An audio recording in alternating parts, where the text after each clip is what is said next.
বনফুল খ্যাত বলাইচাঁদ মুখোপাধ্যায়ের বিখ্যাত নিমগাছ কবিতার বাড়ির গৃহকর্মী নিপুণা লক্ষ্মী বউটার মতোই দশা বাংলাদেশের মমিনুল হকের।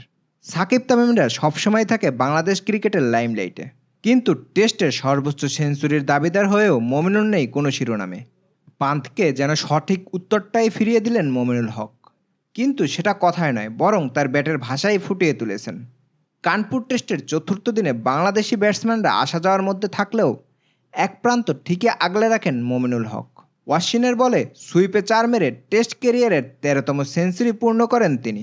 2 টেস্ট মিলিয়ে বাংলাদেশের হয়ে প্রথম 100 মমিনুলের। করেন 172 বলে 100 রান। 107 রানের ইনিংসে 194 বল খেলে মারেন 17টি 4 ও একটি ছক্কা। সর্বশেষ টেস্টের শতক পেয়েছিলেন 2023 সালে আফগানিস্তানের বিপক্ষে।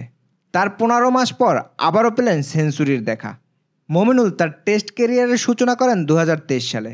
তার প্রথম 2 ইনিংসই টানা 2টি 50+ স্কোর করেন তিনি। নিউজিল্যান্ডের বিপক্ষে চতুর্থ টেস্টে প্রথম সেঞ্চুরি করেন তিনি, করেছিলেন 181 রান। মমিনুল পরের ম্যাচে ব্ল্যাক ক্যাপদের বিরুদ্ধে করেন আরেকটি সেঞ্চুরি এবং মাত্র 5টি টেস্ট খেলার পর তার গড় নিয়ে যায় 83.43। নিউজিল্যান্ডের বিপক্ষে ঘরের মাঠে মমিনুল হক 2 টেস্ট ম্যাচে যে রানের গড় করেছিল তার জন্য তাকে ব্র্যাডম্যানের সাথে তুলনা করা হয়েছিল। যাই হোক, তারপরে তিনি পরের 7 ম্যাচে পাননি কোনো সেঞ্চুরি, তাতে তার গড় নেমে আসে 63.05। এখন পর্যন্ত মমিনুল টেস্ট ক্যারিয়ারে খেলেছেন 64টি ম্যাচ, 119 ইনিংস ব্যাটিং করে রান করেছেন 4156, সাথে টেস্ট 100 রয়েছে 13টি। সর্বশেষ ভারতের মাটিতে 9 ইনিংসের মধ্যে 3টিতে ডাকমারা মমিনুল অবশ্যই দেখা পেয়েছেন বড় ইনিংসের।